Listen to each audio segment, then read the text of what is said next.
क्या आपको पता है ज़ीरो से जीरो में भाग करने पे मान 1 आता है? आपको लग रहा होगा कि ये तो बहुत ही असंभव सा सवाल है, ये तो कभी भी मैंने नहीं देखा है। लेकिन वास्तव में इस वीडियो को पूरी तरीके से देखने के बाद आपका ये भ्रम मुझे लगता है कि दूर हो जाएगा। तो चलिए देखते हैं कि ज़ीरो से जीरो में भाग करने पे वाक़ई में 1 आता है और कैसे आता है। तो चलिए शुरू करते हैं। सबसे पहले हम इसको कुछ एग्जाम्पल देख लेते हैं जिससे हमें आसानी होगी समझने में कि ऐसा कैसे होता है। सबसे पहले हम 2 से 4 में भाग करते हैं, ठीक है? 2 से 4 में भाग करने की 2 प्रोसेस हम दिखाएँगे।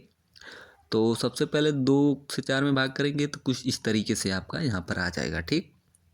और दूसरी कंडीशन में क्या है कि जो भागफल यहाँ पे 2 आ रहा है ना, वो हम ऐसे लिख देंगे 4/2।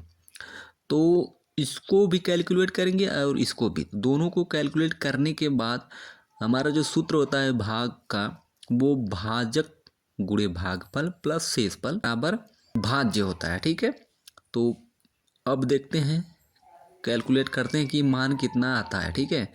तो भाजक यहाँ पे 2 है, भागफल यहाँ पे 2 है और भाज्य भी जो है 4 है। यानी कि मान रखेंगे तो दोनों पक्ष में बराबर आना चाहिए मान। तो रखने पे यहाँ पे देख रहे हैं कि मान बराबर आ रहा है, ठीक है? 4 आ गया। और इस तरीके से भी देखेंगे तो भी उतना ही आना चाहिए, ठीक है? तो कैलकुलेशन करने पे मान दोनों कंडीशन में 4 आ रहा है, यानी कि दोनों कंडीशन सही है, ठीक है? बिल्कुल इसी तरीके से यहाँ पे हम देख सकते हैं कुछ और भी उदाहरण, इसमें भी उसी तरीके से कुछ है। तो हमारे कहने का मतलब ये है कि ये जो हम भागफल दिखा रहे हैं दूसरा कंडीशन वाला, कि सीधे तौर पे उसको रख दे रहे हैं भाज्य बटा भाजक को, ठीक है? तो ये उस कंडीशन में रखा जाता है जिसमें जहाँ पर हमको भाग ना पता हो कि इसका भागफल कितना आएगा।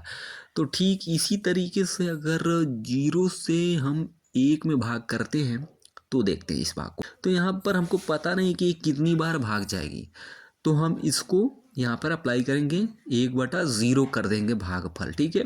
अब यहाँ पे सूत्र अप्लाई करते हैं, भाजक गुणे भागफल प्लस शेषफल बराबर भाज्य, ठीक है? भाजक क्या है यहाँ पे 0 है और भागफल यहाँ पे क्या है 1/0 है और शेषफल क्या है यहाँ पे 0 हम ले लेंगे, ठीक है?